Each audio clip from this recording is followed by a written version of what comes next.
Bismillahirrahmanirrahim. Assalamualaikum warahmatullahi wabarakatuh. Ya teman-teman sekalian, ini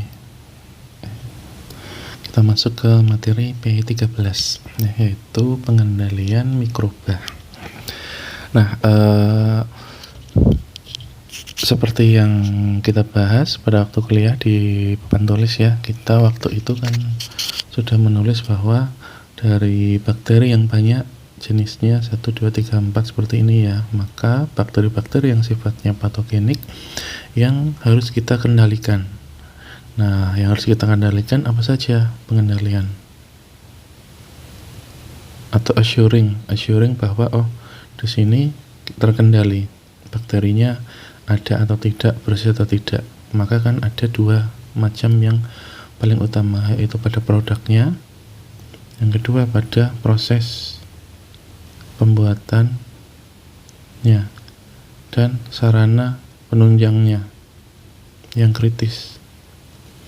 Oke, nanti di PPT ini ada satu lagi, yaitu sedikit, saya nggak tahu ini di Ibu Putri sudah dapat belum atau Pak Rwoko, itu terkait dengan pengawetan. Sebetulnya ini ada ya pengawetan, teman-teman sudah dapat di praktikum, dan saya nggak tahu di kuliah lain atau enggak, tapi kita akan bahas sekilas saja di pengawetan ini. Tapi ini nanti tetap masuk di materi, gitu ya. Oke, kita mulai. Nanti ada 3 bahasan utama yang akan kita bahas, dan nanti cabang-cabangnya anak-anaknya di sini akan ada di PowerPoint. Ya, 1, 2, dan 3 ini. Oke, kita masuk ke pengendalian mikroba. Oke. Nah, ini mungkin sempat kemarin sudah saya share ya, dan teman-teman juga sudah CPL menyampaikan ada 2 kelompok yang ternyata kemarin ada yang menyampaikan ada balsem apa saya lupa namanya, balsem nama Cina gitu, Zhonghao atau apa, itu ternyata mengalami cemaran gitu. Dan apakah hanya itu saja? Jawabannya adalah tidak. Banyak kejadian yang diakibatkan oleh adanya pengolahan makanan yang tidak baik ataupun obat, sehingga dapat menyebabkan dampak yang tidak baik bagi konsumennya. Ini contohnya adalah keracunan ikan tongkol ya di Jember ya, satu ini. Terus ada lagi kalau di bidang obat gimana? Nah, kalau di bidang obat teman-teman bisa lihat ini ya, tetes mata yang kiri, eye drops. Yang eye drops, tetes mata ini merupakan suatu sediaan yang di dalam farmasi kita sebut dengan sediaan steril. Nah, sediaan steril itu harusnya apa? Harusnya sediaan itu steril, karena di beberapa sediaan itu masih diperbolehkan ada cemarannya dalam batas yang wajar, sangat kecil gitu ya. Akan tetapi kalau sediaan steril, pertanyaannya apakah harus boleh ada? Jawabannya tidak boleh ada, harus steril. Karena ini yang nantinya akan masuk ke peredaran darah langsung dan lapisan-lapisan yang riskan. Jika ada kontaminasi, maka harusnya steril. Dan ternyata ada beberapa kasus yang bahkan untuk sediaan steril pun itu ternyata ada kontaminasi mikroba. Gitu ya. Jamur gendong ada E. coli-nya jelas. Jamur gendong itu sangat-sangat riskan. Ada cemaran. Ya, karena ya wajar ya, untuk pembuatannya juga fresh.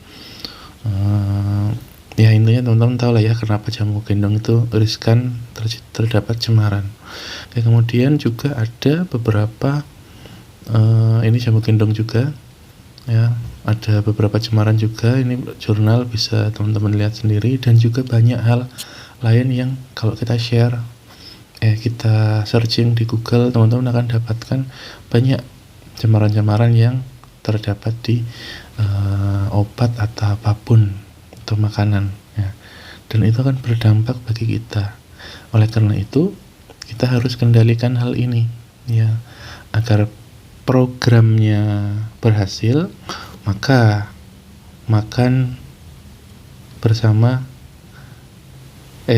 makan bergizi gratis. Itu kan kemarin pas awal-awal ada ini ya, ada kasus keracunan atau apa, ada yang sudah lama dan sebagainya. Nah itu juga harus kita perhatikan supaya programnya sukses kayak gitu ya, dari sisi apapun, termasuk juga parameter mikrobiologinya, penyimpanannya dan lain-lain. Kalau enggak, korbannya ya konsumen, kasihan manusianya, seperti itu. Nah sehingga kita masuk ke bahasan utama. Pengendalian mikroba itu bisa diterapkan di mana-mana, bisa di rumah sakit atau bangsal atau ICU-nya atau dimanapun itu. Ini ada nanti teman-teman, ini kita tidak masuk di bahasan kita yang ini ya. Bahasan kita adalah ketika produksi produk obat dan makanan. Nah, bisa terjadi kontaminasi di berbagai macam proses pembuatan obat ataupun makanan.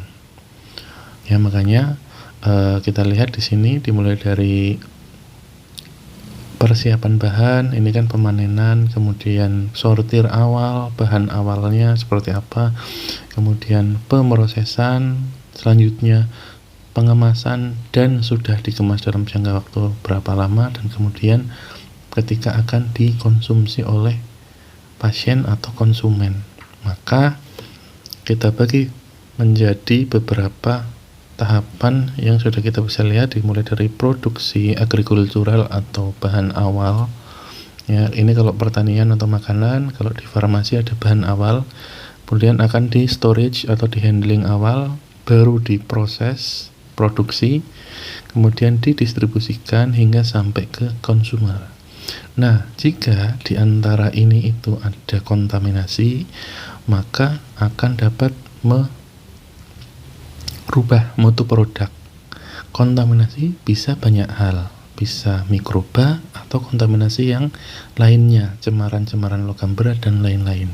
Nah, fokus kita adalah di mikroba, karena kontaminasi mikroba itu bisa terdapat di banyak hal, di fasilitasnya, di alatnya, di proses material atau bahan baku bahan awal, utilitiesnya, sarana penunjangnya, dan kemudian personel itu sendiri itu dapat menjadi sumber kontaminasi dari mikroba. Seperti itu ya. Nah, detail ini nanti akan teman-teman pelajari di CPOB. Khususnya nanti kalau sudah mau masuk di perapotekeran, ada yang namanya HVAC dan lain-lain, ada open close, ada teknik jalur teknik aseptis dalam pembuatan produk steril dan lain-lain, itu nanti akan ada ya. Tapi kita hanya sampai di sini aja. Ada personel, fasilitas, equipment, proses, material, dan utilities. Itu banyak hal pada saat proses produksi yang dapat menjadi sumber kontaminan mikroba. Oke, kita lanjut. Oke, nah ini teman-teman bisa lihat ya.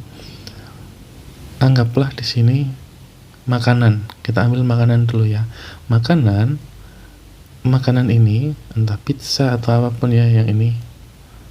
Nah, pizza ini atau hotdog atau apapun makanan yang teman-teman makan, coba beli sekarang, ditinggal di suhu ruang, kemudian dimakan besok setelah 24 jam.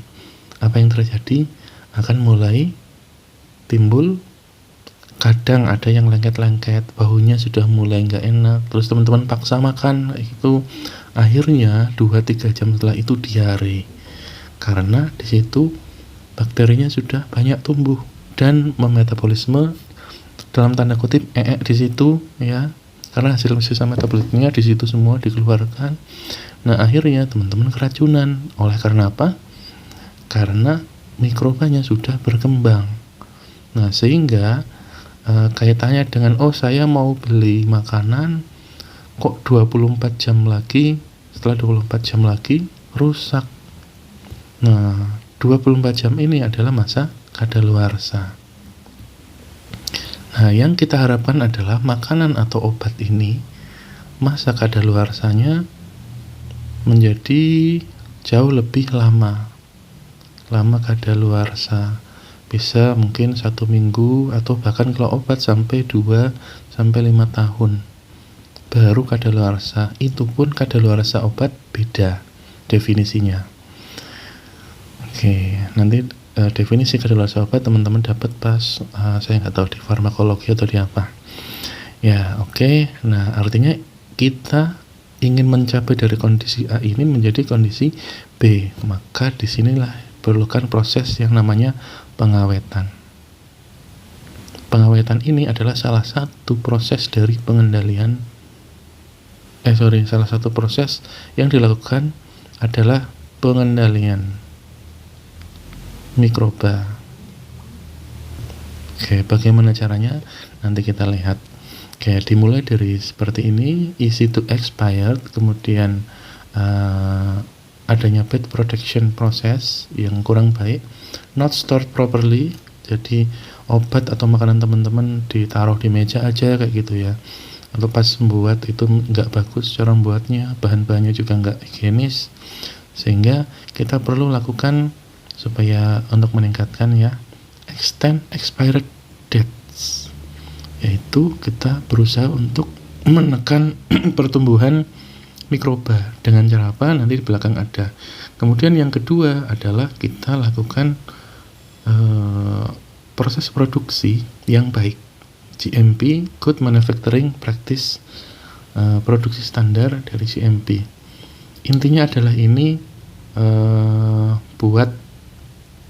pembuatannya terstandar.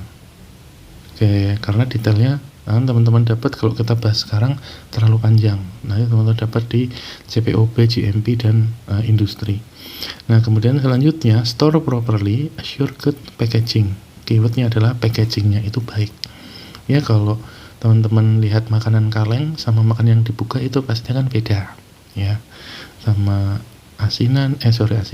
Cemilan yang ditaruh di toples saja sama yang dibungkus di dalam kertas wrap itu juga akan berbeda expired date-nya. Oke, jadi kita arahnya adalah ke sini. Next selanjutnya adalah ya, jadi 3 hal ini yang nanti akan kita lebih dalami, yaitu beberapa cara memperpanjang masa produk atau expiry date, kemudian assuring GMP-nya bagus atau CPOB kalau di Indonesia, cara pembuatan obat yang baik. Itu kalau yang obat. Nanti ada proses yang disebut ISO juga, standar untuk makanan yang baik. Nah, kemudian GMP juga secara umum untuk makanan yang baik juga, GMP. Oke, kemudian selanjutnya ada measuring quality of product. Ya, jadi sekarang kita di produknya. Yang ketiga, yang kedua adalah prosesnya. Yang pertama adalah bagaimana pengawetannya. Oke, kita mulai ke belakang. Ini secara teman-teman nanti dari sini bisa dibuat ini sendiri ya, mind map sendiri. Oke, yang pertama adalah pengawetan. Inti dari pengawetan adalah untuk extend expired date, memperpanjang masa kadaluarsa. Khususnya di sini kita ambil parameter mikroorganismenya harus dikendalikan. Dengan cara apa? Dengan cara beberapa macam hal, yaitu ada 2 di sini, yaitu kemasannya dan juga treatmentnya, menghambat dan membunuh mikroorganisme. Nah, kita masuk ke treatmentnya dulu. Yang bisa kita lakukan adalah dengan pemanasan. Yang kedua, pembekuan atau pendinginan. Ketiga, pengeringan, pengasinan, penambahan gula, dan penggunaan bahan pengawet. Nah, ini teman-teman 50% baca ini sudah paham ya, karena ini sebetulnya mudah. Nah, intinya kalau pemanasan itu kita dengan panas yang sesuai dan metode yang sesuai itu kita lakukan sterilisasi, contohnya pasteurisasi. Ada juga yang lain, ada seperti autoclave dan lain-lain ya. Jadi banyak macamnya. Contoh salah satunya pasteurisasi untuk susu UHT ya, karena susu UHT ini nanti bisa semakin panjang expiry date-nya. Selain itu Ada juga yang lain, ada nanti jenis susu-susu yang lain kan, selain kalau pasteurisasi kan cuma tahan berapa ya, nggak lama. Tapi kalau lebih tinggi lagi suhunya, maka sampai ke yang UHT ini, ultra high temperature. Pendinginan dan pembekuan ya, frozen food itu jelas ya teman-teman, kalau memasukkan apapun di dalam kulkas maka expiry date-nya pasti akan meningkat karena mikrobanya nanti akan cenderung lambat pertumbuhannya. Nah, hal ini dilakukan untuk produk-produk yang asli dalam tanda kutip. Asli maksudnya apa? Asli di sini kadar airnya masih banyak, belum dikeringkan. Kadar airnya masih banyak. Ya kayak apa ya? Ya apapun kan teman-teman, kalau makanan dimasukkan ke dalam kulkas pasti lebih lambat expirednya, apalagi dimasukkan dalam freezer, apalagi sampai frozen. Ya, frozen itu kan bukan makanan kering tapi basah, cuma harus dibekukan supaya tidak tumbuh bakterinya. Nah, sehingga makin lamalah masa simpannya. Kemudian pengeringan, contohnya ini ada makanan kering, roti yang teman-teman makan, kalau roti basah dan roti kering, ini pasti expirednya akan berbeda. Dan juga simplicia. Simplicia itu adalah bahan herbal yang dikeringkan. Ini namanya simplicia. Nanti teman-teman dapat pas farmakognosi. Nah, kenapa pengeringan ini bisa mengawetkan? Karena mikroorganisme butuh air untuk menjalankan metabolismenya. Kalau tidak ada air bagaimana? Yang pertama mereka bisa mati, yang kedua mereka bisa membentuk spora. Tapi dalam keadaan itu pun mereka tidak merusak produk, sehingga expiry date-nya jauh lebih awet dibandingkan yang basah. Oke, kemudian pengasinan jelas di sini kita tingkatkan kadar garamnya. Dan juga ini mirip dengan penambahan gula, kita tingkatkan kadar gulanya. Karena untuk sebagian besar, hampir seluruh jenis mikroorganisme itu akan hidup di tengah-tengah. Baik itu kadar gula atau garam, salinitasnya itu, maka yang paling baik lingkungan mereka adalah tidak terlalu pekat. Kalau ada gula, mereka senang. Tapi kalau gula terlalu pekat, maka mereka nggak senang. Ya, jadi terlalu sedikit juga mereka kurang makan, karena makanannya sedikit gulanya ya, dan juga garam. Kalau garam beda. Kalau terlalu banyak, mereka malah tidak bisa makan, malah tidak bisa tumbuh. Maka lingkungan yang paling bagus untuk mereka itu di tengah-tengah. Ada gula, tetapi dalam konsentrasi yang cukup untuk makan. Nah, kalau gulanya terlalu banyak, ya mereka hidup di gula. Kalau kadar gulanya semakin tinggi, maka di sini kadar airnya juga sangat rendah. Kalau kadar airnya sangat rendah, balik ke pengeringan ini juga, bahwa mikroba itu butuh air. Kalau airnya terlalu sedikit, yang pertama, dan yang kedua, senyawa gulanya atau garamnya terlalu pekat, maka mereka tidak bisa hidup. Sehingga konsep inilah yang digunakan oleh masyarakat untuk melakukan penggaraman ikan ataupun pemanisan makanan. Sirup itu contoh paling kelihatan ya, kemudian manisan dan sale pisang. Oke. Kemudian yang terakhir adalah penggunaan bahan pengawet. Ya, ini tidak perlu dijelaskan, yang penting teman-teman sudah tahu ya. Bahan pengawet ada natrium benzoat, kalium sorbat. Ini kalau dilihat di Alfamart lah atau Indomaret masuk, coba cek, itu hampir banyak sekali produknya pakai bahan pengawet. Oke, kemudian pengemasan di sini itu ada, bisa pengemasan biasa. Inti dari pengemasan adalah kita punya produk, kemudian kita lindungi dari dunia luar, karena di sini banyak mikroba yang mau masuk ke dalam produk kita, makan dan buang kotoran di situ, sehingga produk kita menjadi rusak. Oleh karena itu kita lakukan covering atau kita lindungi dengan cara pengemasan, dan juga yang lain bisa dengan cara pengalengan, ya sama lah ya. Oke, kemudian yang ketiga pengemasan tapi dengan vakum. Nah ini double, sudah dikemas, divakum juga, maka akan meniadakan bakteri-bakteri yang aerobik, mereka akan mati karena mereka butuh oksigen. Oke. Nah ini secara umumnya teman-teman nanti bisa lihat ya contoh-contohnya. Yang pertama ada senyawa-senyawa disinfektan dan antiseptik. Nah perbedaan mendasarnya adalah kalau disinfektan itu sama antimikroba, tapi dia non spesifik dan bisa toksik terhadap sel jaringan tubuh yang kita pakai. Itu disinfektan. Maka ada istilah disinfeksi meja atau apa, atau peralatan, karena targetnya bukan tubuh kita. Nah sedangkan kalau antiseptik itu agen antimikroba non spesifik juga, tapi kurang toksik atau relatif aman bagi tubuh kita. Nah perbedaannya adalah yang ini benda hidup targetnya, yang kiri disinfektan adalah benda mati. Oke ya, ini perbedaannya. Nah kemudian selanjutnya bisa pakai radiasi, dan yang selalu dipakai adalah sinar UV. Kenapa sinar UV? Kita balik lagi ke materi pelajaran SMA fisika ya, bahwa ada yang namanya lambda atau panjang gelombang, ada yang namanya kekuatan gelombang itu apa ya istilahnya, frekuensi atau saya lupa kekuatannya.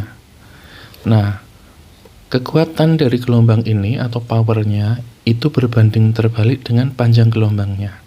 Semakin panjang gelombang tertentu, dan yang paling panjang adalah gelombang radio, maka kekuatannya akan semakin kecil. Nah, semakin kecil panjang gelombang,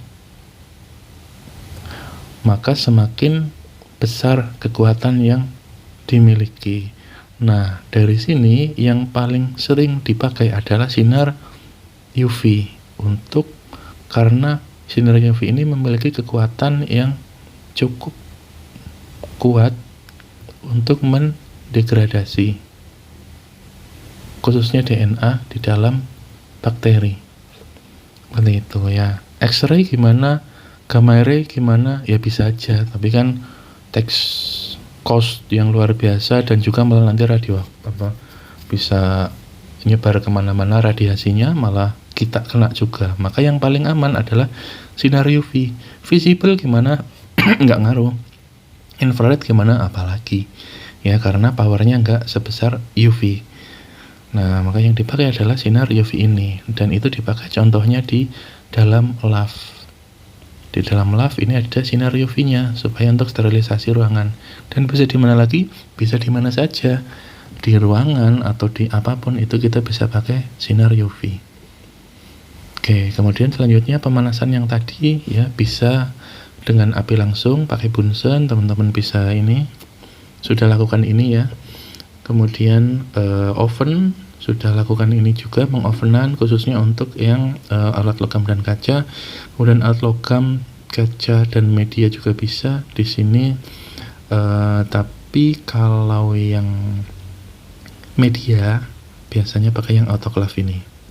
Autoclave ya, panas basah. Nah, kemudian selanjutnya adalah UHT, pasteurisasi, pemanasan pada susu. Ada metode tertentu ya.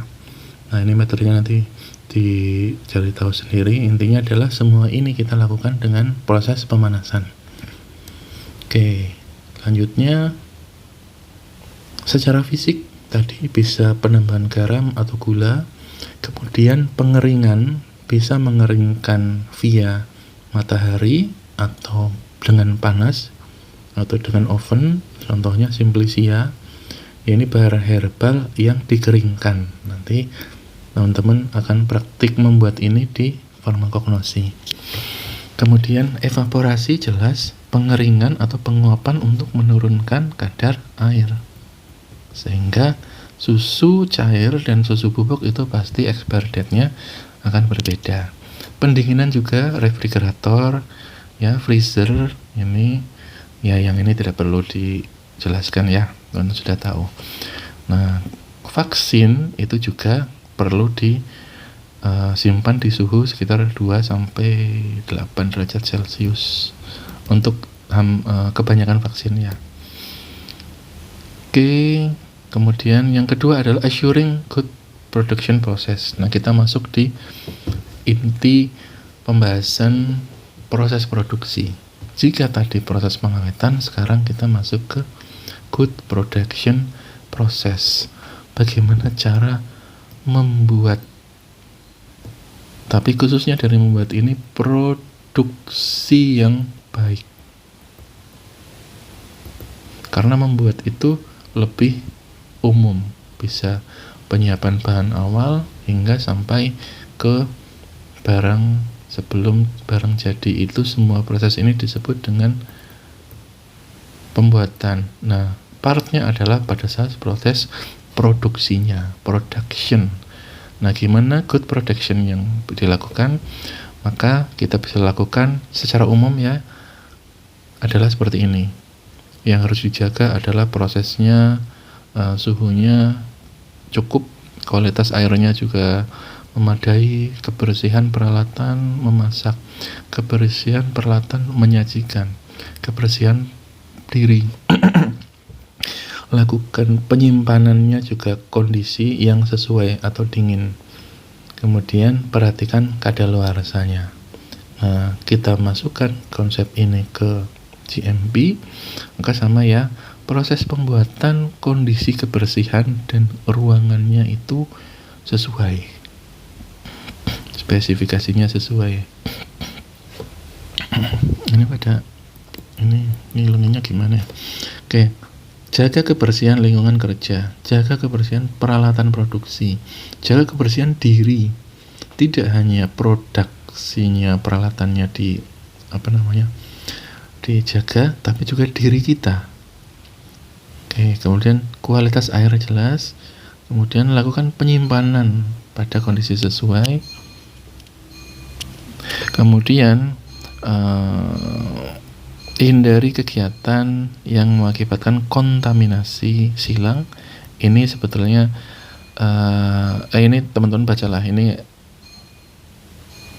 nanti dapat di farmasi industri. Akibat terpapar peralatan atau bahan lain yang sudah tercemar. Gampangannya kayak gini, kalau teman-teman habis menggoreng, ini ya, goreng, di sini goreng ikan, kita pakai minyak, maka yang kedua nanti kita mau goreng tempe, maka jangan pakai ini, atau minimal dibersihkan dulu. Kenapa? Kalau kita goreng tempe ini dari bekas minyak yang sisa goreng ikan, atau wajahnya belum dibersihkan, ya tempe ini nanti akan rasanya amis. Nah, itu yang dimaksud dengan cross contamination. Nah, di detail definisinya nih teman-teman dapatkan pas di farmasi industri. Nah, oleh karena itu pada saat proses pembuatan dan produksi terdapat di dalam sini, itu perlu diatur, dan aturan yang ada di dalam Indonesia kita biasa temukan dalam CPOP, cara pembuatan obat yang baik. Nah, ini kan teman-teman terus bawa sampai ke profesi. Nah, bagaimana secara umumnya? Waduh, suaranya ting-tingnya masuk enggak ya?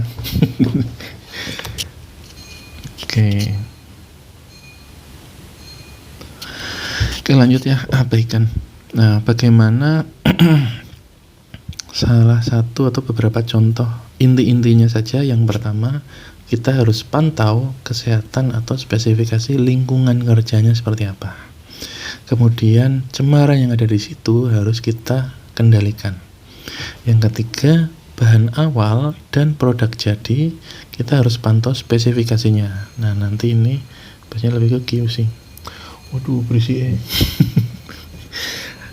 Nah, kemudian selanjutnya pemantauan kualitas lingkungan atau khususnya air produksi. Nah, kita lihat dari keempat ini, contohnya untuk yang lingkungan kerja itu teman-teman bisa lakukan pemantauan cemaran partikel dan mikroba di ruangan. Kemudian kita klasifikasikan ruangan berdasarkan kelas kebersihannya, karena tidak semuanya dilakukan dalam satu ruangan. Kemudian dipantaunya bisa juga dengan cawan papar dan cawan kontak. Nah, selanjutnya kita lakukan pengendalian cemaran. Cemaran bisa berasal dari bahan baku itu sendiri, bisa berasal dari peralatan kita, ataupun bisa berasal dari personel, bahan atau peralatan, atau dari udara atau ruang produksi, atau juga dari personel peralatan. Maka kita harus lakukan penggunaan APD, personel, dan pakaian produksi supaya tidak mencemari produk, dan yang kedua tidak tercemar oleh produk jika ada cemaran. Yang ini kemudian good hygiene practice ini intinya adalah praktek menjaga kebersihan di lingkungan produksi. Ya, detailnya juga kita tidak detailkan. Kemudian manajemen alur keluar masuk personel dan penggunaan airlock ini juga tidak kita terlalu detailkan. Airlock ini adalah intinya ada ruang A, ruang 1 dengan ruang 2, maka ada ruang antara yang dibuat supaya antara ruang 1 dan 2 itu tidak saling kontak satu sama lain, sehingga kebersihannya itu bisa tetap terjaga antara ruang 1 dan ruang kedua. Biasanya kelas kebersihannya antara 1 dan 2 itu beda biasanya. Ya, kemudian selanjutnya pemantauan spesifikasi bahan awal dan produk jadi dan airnya kita bisa pantau. Ada kualitas air, kemudian angka kapang kamir, angka ALT, dan cemaran bakteri patogen. Nah, ini adalah gambaran ruangan di produksi. Nah, ada 3 macam ruangan yang ada 3 macam kondisi dari ruangan, yaitu baru dibuat, kemudian sudah dibuat tapi tidak digunakan, maka kita sebut dengan at rest. At rest ini adalah non operasional. Kemudian in operation itu adalah ketika terjadi proses operasional di situ. Nah, di sini ada parameter ukuran partikel yang diperbolehkan maksimal. Ukuran sekian, yang lebih dari 0,5 mikrometer dan 5 mikrometer, itu jumlah yang diperbolehkan adalah sekian. Dan diklasifikasikan kelasnya berdasarkan jumlah yang diperbolehkan, A, B, C, sampai D. Ya. Nah, biasanya yang proses produksi itu ada di sini. Yang steril ada di A, B, C. Tergantung pembuatannya. Kemudian ruang operasional juga sama. Oke, ini teman-teman tidak perlu hafalkan. Ini tidak akan saya keluarkan di ujian angka-angka ini, karena teman-teman yang harus dipahami adalah konsepnya. Kalau ini teman-teman bisa baca sendiri ya, angka-angka ini. Oke, bentar saya minum dulu. Saya pause dulu ya. Oke. Oke, baik ya teman-teman. Sekarang kita lihat di sini tadi sudah kita bahas ada kondisi non operasional dan kondisi operasional. Dan juga teman-teman bisa lihat bahwa khusus di kelas A itu nanti teman-teman akan melihat adanya LAF yang bentuknya seperti ini, satu ruangan, laminar airflow. Oke, nah ini dijumpai di ruangan kelas A. Oke, kemudian yang ini ya. Nah, ruang kelas A. Kalau ruang yang lain tidak persyaratkan harus laminar, akan tetapi ada syarat bahwa terjadi perputaran dimulai dari udara masuk, kemudian nanti akan ada udara exhaust yang mengeluarkan udara ini, nanti sampai sini kita muter lagi masuk ke HVAC atau AHU, Air Handling Unit. Intinya adalah ini untuk menghandle udara kita agar bersih, kemudian nanti akan masuk lagi, bisa dari udara ini atau dari udara yang baru, kemudian diproses udara yang baru ya, baru proses sehingga masuk ke ruang produksi lagi, kemudian akan muter terus. Nah, inilah yang terjadi di ruang produksi. Nah, pada saat proses perputaran ini itu sebetulnya di bagian AHU sudah ada HEPA filter yang menyaring udara agar di sini udaranya bersih. Akan tetapi cemaran kan bisa dari obatnya, bisa dari makanan, atau bisa dari personel. Nah, tetap ada partikel-partikel yang ada di sini yang harus kita kendalikan. Oke, dan juga selain itu suhu, kelembapan, dan lain-lain. Oke, kalau teman-teman suhunya di suhu sekian, pasti seneng kan? Karena tidak panas. Nah, kalau suhunya 35 derajat, gimana? Kepanasan, gobios, keringetan, akhirnya keringat itu yang menyebabkan bakteri tumbuh subur. Oleh karena itu suhu dan kelembapan juga dicek. Kemudian efisiensi saringan udara yang Air Handling Unit ini, AHU, nanti cek singkatannya adalah Air Handling Unit. Kemudian HVAC adalah High Ventilating Air Conditioner, atau saya lupa AC-nya apa, kayaknya seperti itu. Oke, nah ini teman-teman bisa baca sendiri detailnya, dan di kelas kebersihan yang berbeda-beda. Nah, ini adalah contoh ketika di ruang produksi. Ini biasanya di produk steril ya, yang pakai ruang kelas A. Lavnya itu sebetulnya kecil, atau kadang ruangannya lebih besar, dan tidak boleh ada personel yang masuk ke ruangan ini. Nah, latar belakang pembuatannya baru di sini kelas B atau C. Bentuknya seperti ini. Nah, kemudian ini adalah selanjutnya, ini ruangan yang lebih standar lagi, tidak sampai steril. Ini adalah personel yang memakai APD ya. Ini adalah produknya yang boleh terpapar ke lingkungan karena di sini kondisinya sudah kita jaga dan monitoring. Ini yang closed system, ini yang open. Ya, ini sudah close karena sudah tidak kontak dengan luar. Nah, ini sama ya, kita pakai APD sebelum mulai bekerja. Ini saya masukkan di sini. Teman-teman bisa cek channelnya juga Pak Priyambodo ini ya. Itu beliau praktisi farmasi industri. Nah, dilihat-lihat aja di situ. Yang tertarik dengan industri bisa lihat YouTube-nya beliau. Oke, ini yang tadi ya.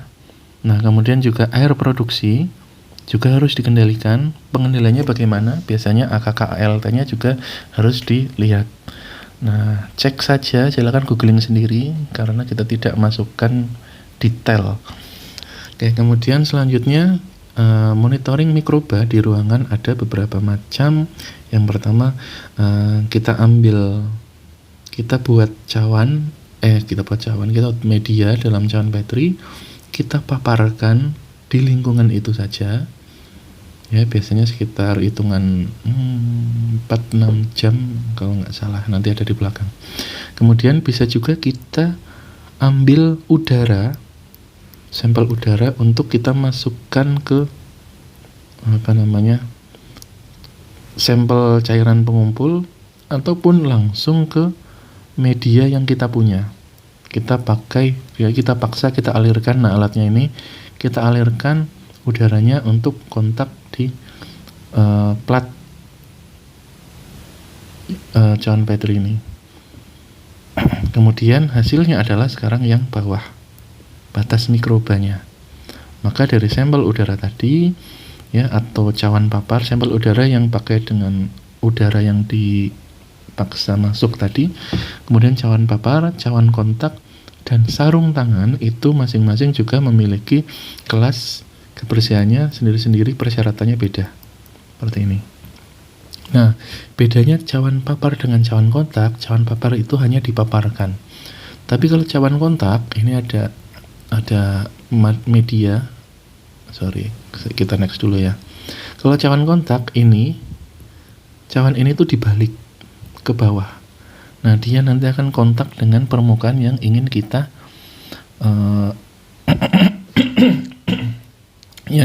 cek, entah itu di peralatan atau di permukaan apapun. Nah, itu cawan kontak. Cawan papar itu hanya didiamkan saja, dipaparkan, tapi sekitar 4 jam nih.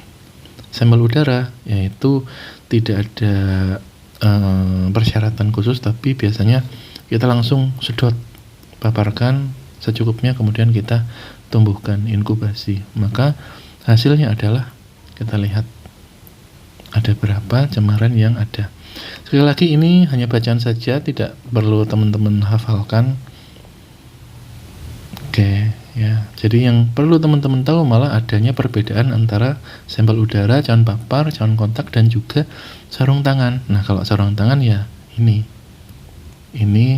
kita lakukan sebelum proses produksi, kan kita pakai sarung tangan, sterilisasi dulu, baru kita taruh di sini. Apakah sarung tangan kita ternyata ada cemarannya atau enggak?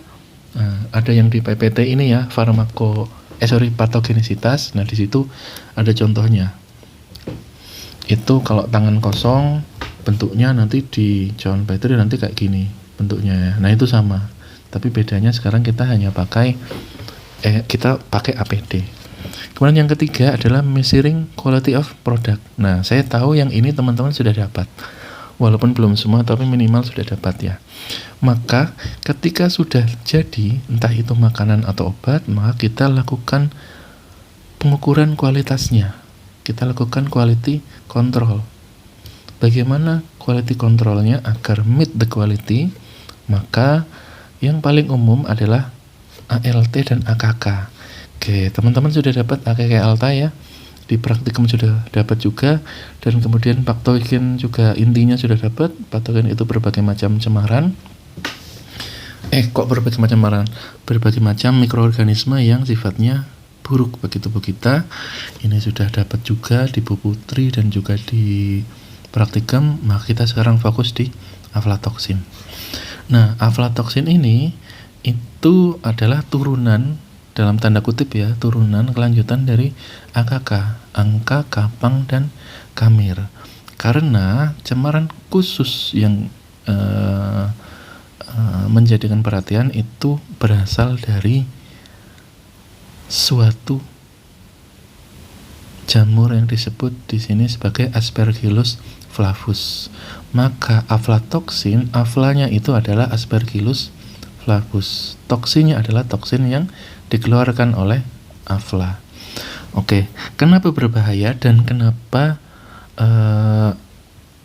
perlu menjadikan perhatian ya? Ini kita skip, teman-teman sudah dapat.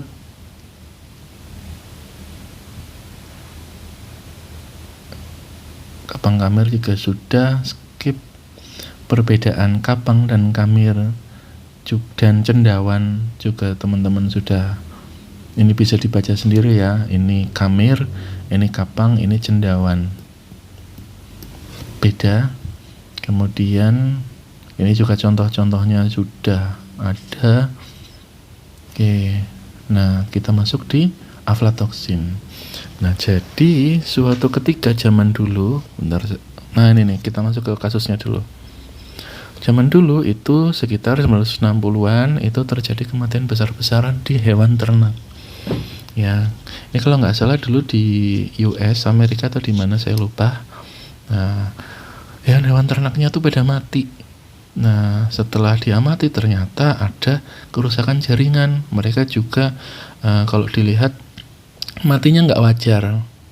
Ada pembengkakan liver, kemudian perubahan warna, perubahan morfologi liver, kemudian akumulasi darah yang ada di hewan-hewan ternak itu. Diselidikilah, kenapa? Mungkin karena airnya tercemar atau karena ada mikroorganisme patogen yang masuk. Yang ini ya, virus-virus gitu. Ternyata nggak ada. Nah, setelah ditelusuri ternyata saat itu kan mereka pakai banyak, salah satunya pakannya pakai ini ya corn, mereka tuh banyak, yaitu jagung. Nah, pada jagung ini ternyata ada suatu cemaran, ya, suatu kapang yang di sini sebenarnya dianya sendiri nggak berbahaya kalau dimakan, akan tetapi dia mensekresikan suatu toksin. Nah, yang bahaya adalah toksinnya. Dan setelah dikarakterisasi di sini ada Aspergillus flavus, tetapi Aspergillus flavusnya tidak berbahaya. Yang berbahaya adalah aflatoksinnya, toksin yang dikeluarkan oleh Aspergillus flavus. Nah, setelah dicek ternyata sebab dari kematiannya adalah adanya Aspergillus flavus yang mengeluarkan aflatoksin. Sehingga kita lihat bahwa aflatoksin ini Aspergillus flavusnya ya, teman-teman bisa lihat ini itu naturally occurring secara alami memang ada di jamur dari Aspergillus flavus. Nah, kalau termakan oleh manusia dalam jumlah tertentu itu bisa menyebabkan ya minimal diare lah. Oke. Kalau lebih parah lagi bisa menyebabkan yang lebih parah. Seperti itu. Oke. Nah, jenis-jenis yang kita tahu dari aflatoksin itu ada sekitar 4, yaitu B1, B2, G1 dan G2. Saya tidak tahu kenapa dinamakan B1, B2 dan lain-lain, G1, G2. Nah, tetapi dari keempatnya setelah diuji, yang aflatoksin B1 ini yang paling toksik. Jauh mengalahkan B2, G1 dan G2 dalam kadar yang sama. Oleh karena itu, nanti ketika di persyaratan pasti akan ada aflatoksin yang totalnya itu berapa, kemudian afla yang khusus B1 itu ada berapa, dipersyaratkan. Cara pengecekannya bagaimana? Kita nanti sebenarnya ini ada di berhubungan dengan biologi molekuler dan bioteknologi. Intinya adalah pakai proses antibodi dan antigen. Teman-teman nanti ada kitnya sendiri lah aflatoksin ini, nanti bisa searching sendiri kalau penasaran cara pengujiannya bagaimana. Secara umum ya kita sudah ada kitnya.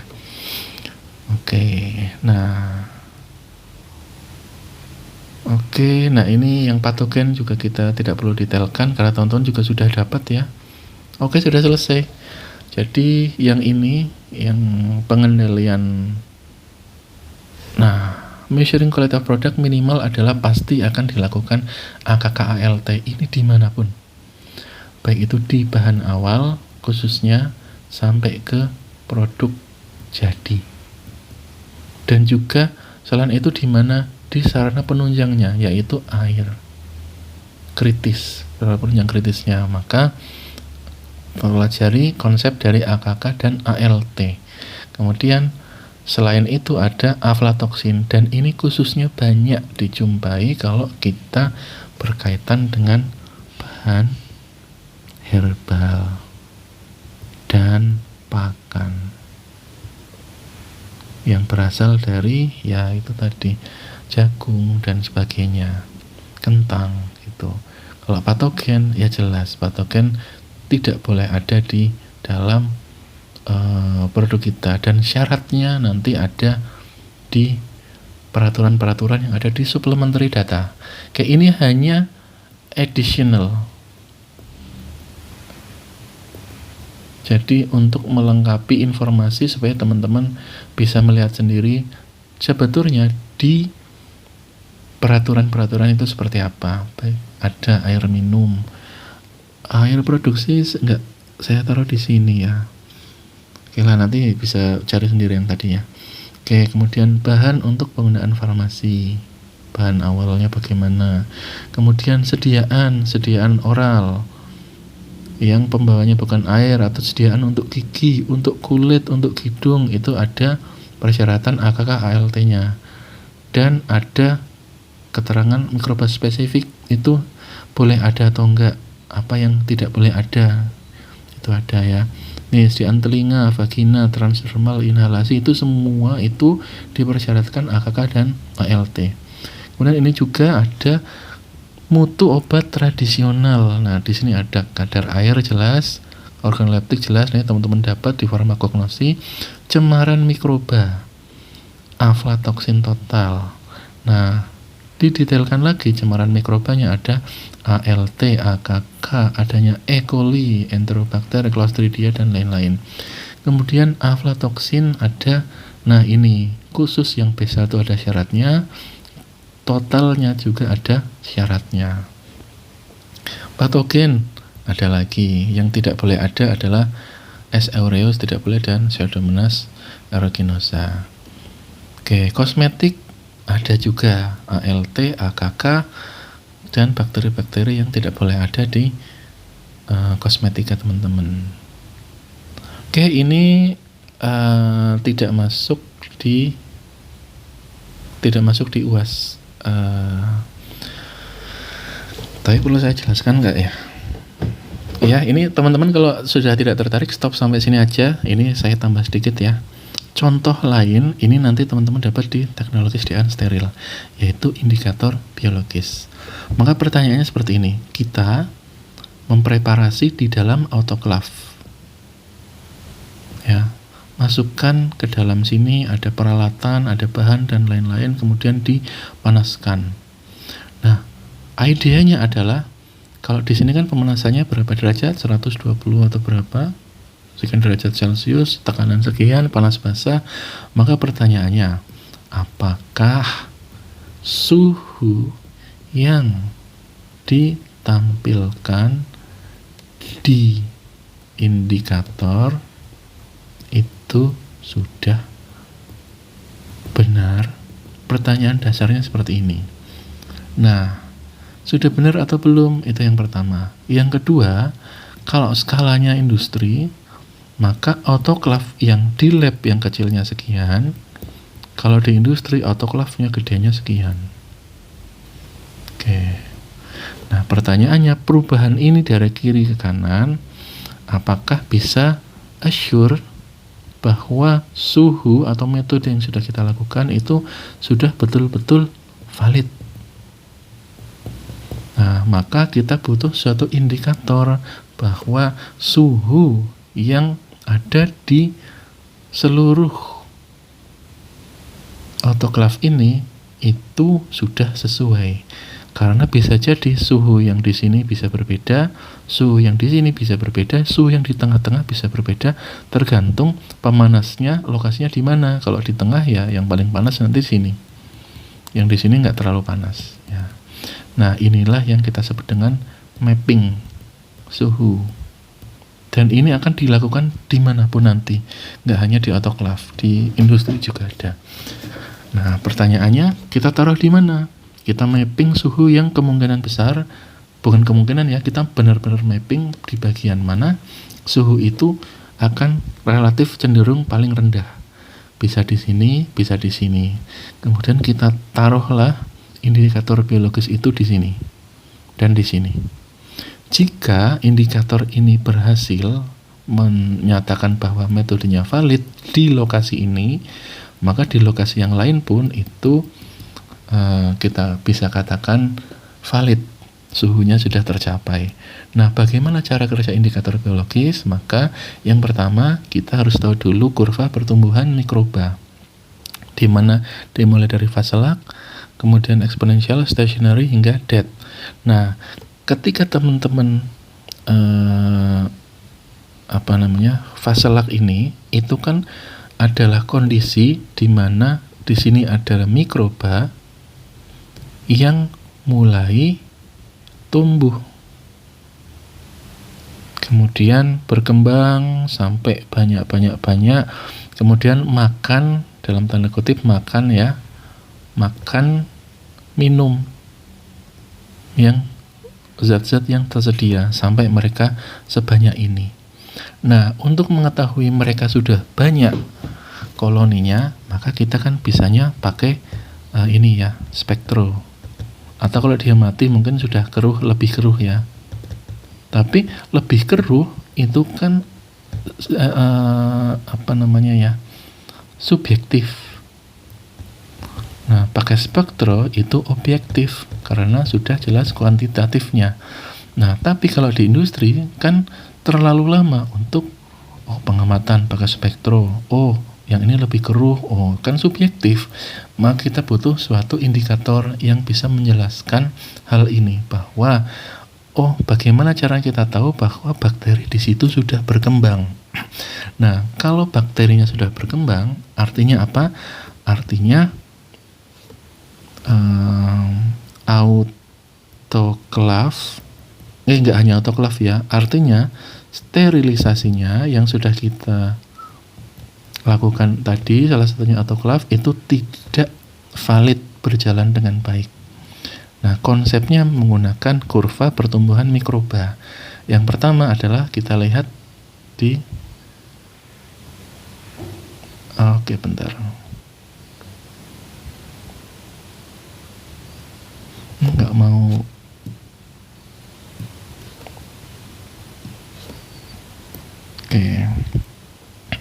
Ini ya, ini lanjutannya.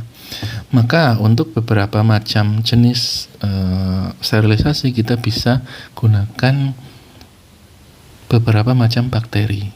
Yang di sini kita tahu jika bakteri itu bisa membentuk spora.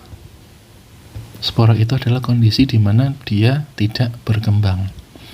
Nah, kondisi spora ini bisa berkembang jika ditambahkan suatu substrat, atau dia menemukan media, atau dia mendapat kondisi lingkungan yang sesuai.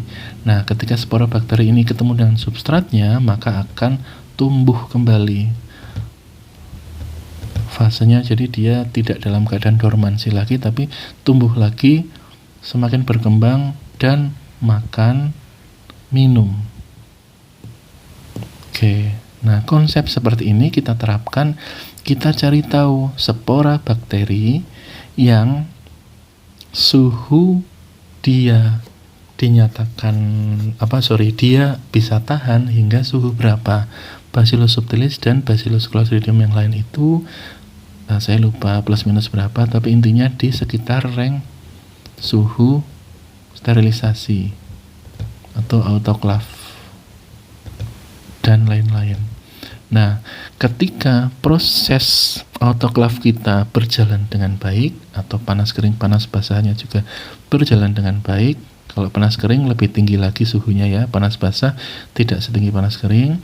Maka seharusnya di sini kita lihat lagi ya, di sini ada campuran antara substrat dan spora dan substrat. Nah, dibuat di dua kompartemen yang berbeda. Ini spora, substrat. Ini pemisah. Kemudian ini tutupnya ya, kalau kita detailkan. Nah, sebelum kita melakukan pengujian, maka kita potek dulu bagian ini. Nanti di video teman-teman cari banyak ya, diceklek, intinya dipatahkan sehingga spora dan substrat ini nanti akan saling campur. Ya. Maka saya lanjut ya. Maka selanjutnya, kalau nggak salah sih sebelumnya dilakukan sterilisasi dulu. Sterilisasi dulu. Setelah selesai, kemudian baru dipotek. Antara satu itu atau kita potek dulu juga bisa. Nah, kemudian kalau sudah bercampur antara spora dan substrat ini, ya, nantinya kalau sporanya itu sudah mati, ya, ada dua kondisi, maka bisa bentuknya substratnya tetap berwarna biru, atau substratnya sekarang berubah warna menjadi berwarna kuning. Nah, yang ini tandanya adalah sporanya itu sudah mati, karena tidak akan terjadi perubahan apapun di substrat yang kita lakukan. Dan substrat ini sudah dikondisikan, jika bakteri itu hidup dan makan minum, maka akan terjadi perubahan warna metabolitnya menjadi warna kuning. Nah, tanda kuning ini, perubahan warna ini, kita katakan bahwa sporanya itu masih hidup. Nah, jika spora ini masih hidup, maka artinya metode sterilisasi yang kita lakukan itu tidak valid. Kalau sporanya sudah mati, di sini tidak ada perubahan substrat, maka kita katakan sterilisasi yang kita lakukan itu sudah valid. Nah, indikator ini adalah kita sebut dengan indikator biologis. Konsepnya yang kita gunakan adalah konsep dari seperti ini. Dan yang ini konsepnya ya. Oke, kurva pertumbuhan mikroba, dan pada saat sinilah fase